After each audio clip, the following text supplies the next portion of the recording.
Good afternoon, everybody. Uneducated Economist here. So, thought I would talk a little bit about the Fed funds rate. Now, I was talking with a friend of mine, and we were talking about interest rates. And when he said that the government was raising the interest rates and how that was going to cause a recession, he started blaming it on Biden. And now I was just sitting there listening to him talk, and I thought, this is probably a common idea. This is like a common perception that people have out there, that the government somehow is trying to slow down the inflation and that the administration, Biden, is causing this to happen in conjunction with the Federal Reserve and Jerome Powell. And I don't know, like, I'm assuming a lot of this stuff too, because none of it makes sense. I don't look at it that way at all, like not even remotely close. When you start studying the Federal Reserve and how it is that they established the Fed funds rate, it doesn't have anything to do with the government, like absolutely nothing. And a lot of people keep trying to tell me that they work hand in hand together. They don't. Like, I see nothing that is going on with the administration and what that does for the Federal Reserve and what their monetary policies are going to be. Like, I have watched the Federal Reserve work through monetary policies that are sticking to what their strategies had been through the administrations. It doesn't matter. Like, I remember Donald Trump screaming at Jerome Powell saying that he wanted to fire him for not lowering interest rates and printing money. He said that negative interest rates is where the Federal Reserve should be, and that there is no inflation. Remember all this? And the Fed at the time was saying, no, we're going to hold back. We're going to keep the interest rates elevated at this time, or at the time, and eventually did start to drop interest rates. And that's when Trump was like, they're finally listening to me, or whatever. I don't remember all that stuff because I really don't follow politics. I just follow what the Federal Reserve and their strategies are going to be. And so when I think about the Fed funds rate and what that does for interest rates. So when you hear the I don't know, maybe the chatter out there about how Biden is causing all this issues and inflation and shortages or whatever, I have a difficult time trying to wrap my head around all that. Not saying that there isn't issues that have come up because of the political decisions that were made out there. I'm not trying to say that at all. What I'm trying to say is that I can see it much clearer when I look at it just from the Federal Reserve standpoint. And when I look at the supply and demand imbalances that are taking place, hardly anybody out there, when the money printer go burr and prices went up, was screaming, this is mainly a supply chain breakdown, like I was. Like, there's a lot of people who say it now. There's a lot of people who started calling it out once the supply chain started to fix itself and a lot of the supply started to come back in.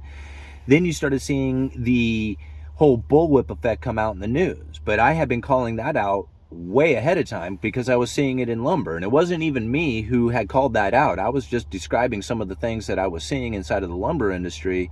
And it was the viewers who were calling that out. They were saying, hey, what you are describing is the bullwhip effect. And from that point on, I started studying a little bit deeper into the bullwhip effect and some of the issues that I was experiencing within lumber. And I said, man, this is exactly right. So when it comes to interest rates, it's not the administration, it's not the decisions that they make, it's not anything to do with any of that stuff. It has everything to do with the Federal Reserve. And it has to do with more of what the overnight lending rate between the big banks do, because that's where interest rates get established at. Everything after that is a risk going to you and me. So when you understand how the Fed funds rate are established, then you can kind of see that it doesn't really have anything to do with the administration, and the decisions that they make really don't affect the Fed funds rate or what the Federal Reserve is planning on doing. They work through their monetary policies right through the administrations and whatever political decisions that they make. It doesn't change what the Federal Reserve is planning on doing. So when you go back and you look at the speeches that were given back when the Trump administration was taking place, or the speeches that were taking place during the Trump administration, you can see that some of the ideas that they had as far as causing higher inflation and then raising the interest rates to deal with that higher inflation was almost stated out clearly as if it was an outline predicting what they were planning on doing, and that was given by John Williams' speech's Monetary Policy for a Low Neutral Interest Rate World. I'll leave a link to it down in the description. If you read that policy, you're going to find that there is a lot of stuff that they wanted that didn't exist at the time that they now have going on here with the current economic environment. And mainly that's the higher inflation, being able to lift the Fed funds rates ever increasingly higher to try and combat this inflation scenario that is happening, that was due to a supply chain breakdown, that was self-inflicted by severing the supply chain by telling everybody to go home. So when we think about the Fed funds rate and how they established this originally, this is where it gets important, because, I mean, we don't have to take it back too far. Let's just go back to, say, prior to 2019. Okay, prior to 2019, the Federal Reserve was working in a limited reserve system. And this is kind of difficult to understand if you think about the big banks. And these big banks, at the end of the day, some of them have reserves and some of them will be in needed reserves. This is a limited reserve system because those who have the excess reserves would lend them to the ones who are in needed reserves on this overnight basis, so that the next day everybody would be able to operate, right? If you were in lack of reserves, if you were in need of them, then you wouldn't be able to, provide the lending that you needed the next day. So this was the limited reserve system. That overnight lending rate, that was the effective fund rate. So we have to think about this. When the Federal Reserve establishes the Fed fund rate, when you hear them like the Fed funds rates is at, X number, okay, it's, say it's going to be at 4%. They're going to put the Fed funds rate at. That is a target. It's as if they wrote it on the wall and say, okay, that's what we're shooting for right now, all right? So when it came to establishing the effective fund rate, which is what the actual Fed funds rate ends up being, not the target, but the actual effective fund rate, was when these banks on the overnight lending basis would lend to each other, whatever that interest rate was, would be the effective fund rate. The Fed would then buy and sell treasuries off these big banks to establish the appropriate levels so that overnight lending rate would be within the target of the Fed funds level. Does that all kind of make sense? So they would say, we want it at here. We need to buy and sell treasuries off these big banks so that we can adjust their balance sheets in order to have enough on there, or a lack of, to bring the overnight interest rates within the target for the Fed funds. And that was how the Fed typically would operate.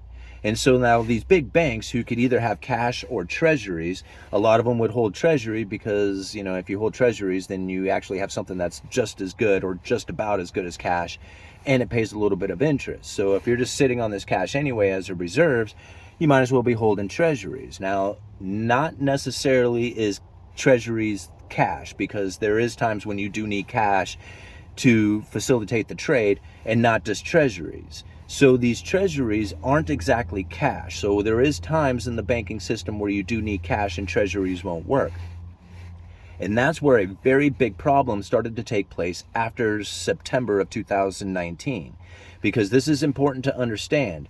The Fed funds rate, which had the effective fund rate on the overnight lending between these big banks, all of a sudden had something freeze up. Because there was a huge tax payment that had taken place. I believe it was September. Yeah, it was September of 2019. And this big tax payment it was a corporate tax payment that took cash out of the banking system and sent it over to the Treasury General account, which is an account at the Federal Reserve. And this cash was no longer in the banking system. Now they're sitting on all these treasuries, but not enough cash. And the overnight lending rate shot up to like 10%. And this right here is when the repo facility was stepped up. Now, the repo facility had already existed, okay?